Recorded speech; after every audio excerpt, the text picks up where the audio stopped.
Welcome to the channel.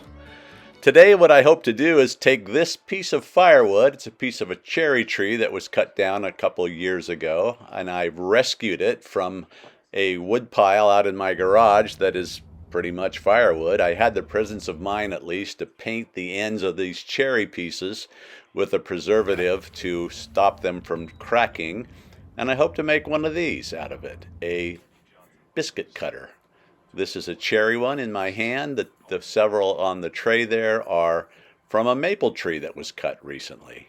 So here I am in the garage with one of those pieces of firewood, and I'm about to split this into something a little smaller that my lathe can handle.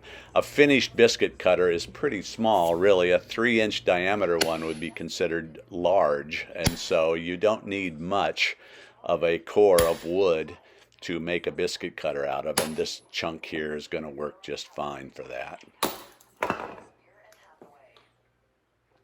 So here I am getting ready to measure it. I think I can get 3 biscuit cutters out of this piece of wood. This piece of wood's measuring about 16 inches long, and a biscuit cutter minus the tenon for your lathe to hold on is easily less than 5 inches. So I hope to cut this down into 5-inch pieces, or I can cut one end off of it and then use the other 10 inches to just make 2 and part them with a parting tool once I get them on the lathe. In fact, I sat and struggled with this cut-off saw and just could not get it to work on this chunk of wood, so I had to attack it another way. So here's the piece after it's been cut. Now what I'm going to do is center this up to get as close to balance as I can get. You know, I never take this too seriously. I just took my square here and made a bunch of marks a couple inches in from a bunch of different edges, and from just being able to eyeball that, you can kind of get an idea where the middle is. And honestly, you're going to take so much wood away. Again, you don't even need a 3-inch circle. But I found the end on that one pretty easily, and I went around here and did the same thing to find it on this end as well.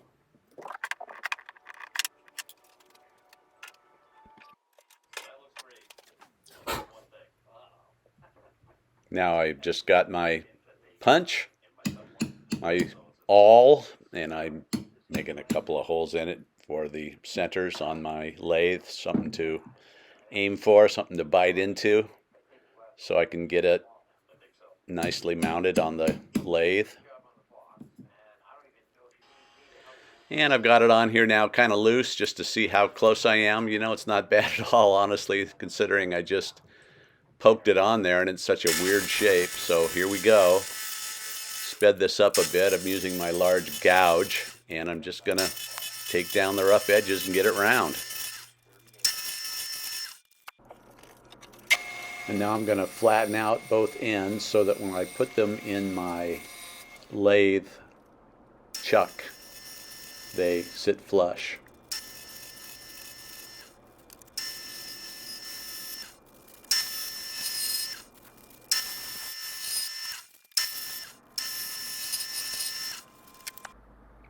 So here I'm going to take my skew chisel and cut a bevel in each end of this so that my chuck will grip the end of the piece of wood better. A little beveled angle is how that jaw works on that.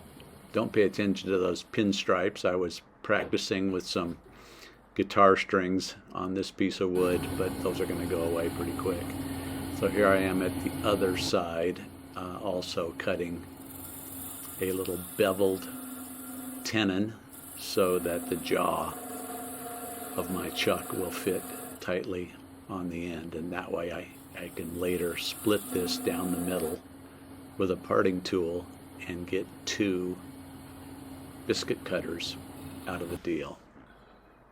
So here I am just measuring and marking with a pencil. That's dead center. It's going to make for 2 5-inch cylinders.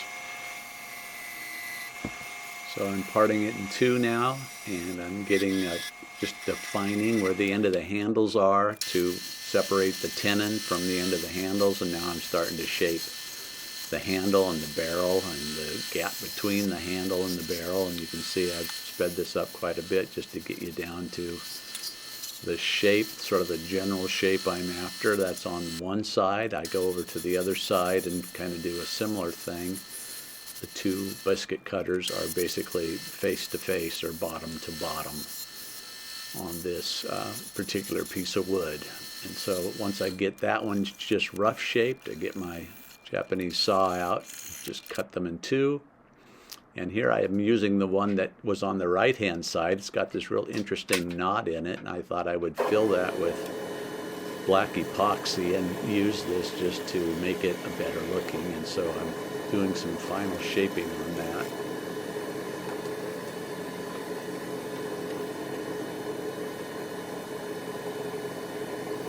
Once I get that roughly to shape, then I get a drill out. I've got a 1 3/4 inch Forstner bit that I hollow the main part of the barrel out with, and then a 5/16 inch bit that I drill all the way through the handle to give it an air hole so the biscuit will pop out. So here I am measuring for my depth, and I'm starting to drill the larger hole with a 1 3/4 inch Forstner bit, and I've sped this up to just get us through that portion. And now I'm about to do the final hollowing of the biscuit cutter.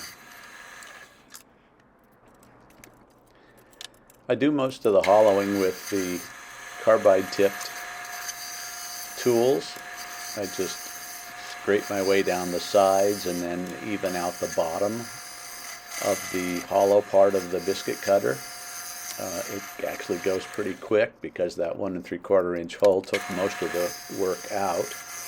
I just continue to smooth those sides and smooth the bottom.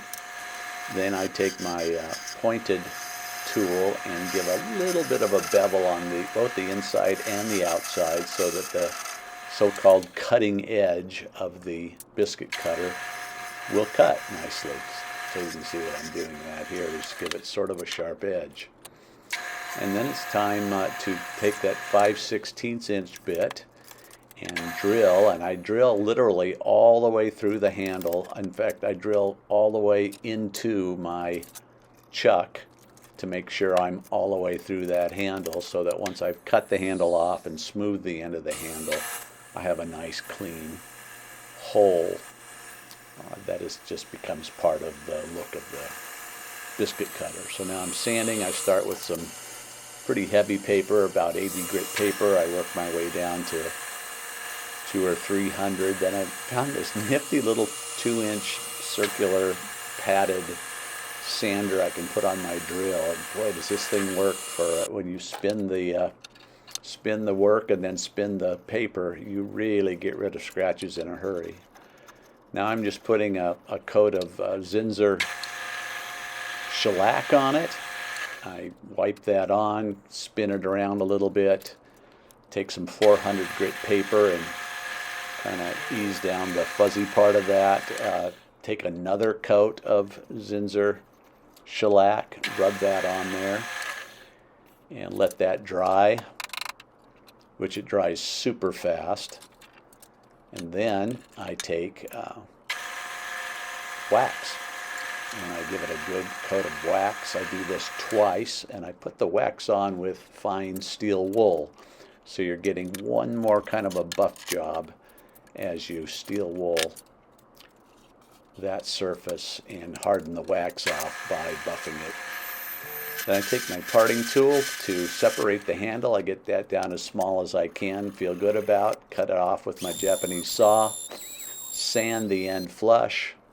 I wipe on a little bit of shellac, let that dry, give that a little quick sanding, wipe on some more of the wax, give that a nice buff, and I think I've got a finished product. There it is. And again, this is cherry. Those other 5 biscuit cutters there are maple. In case you were interested, the board is made out of hickory. And there's my finished job, from firewood to biscuit cutter. If you like this video and you'd like to see more, please subscribe to the channel. Thank you.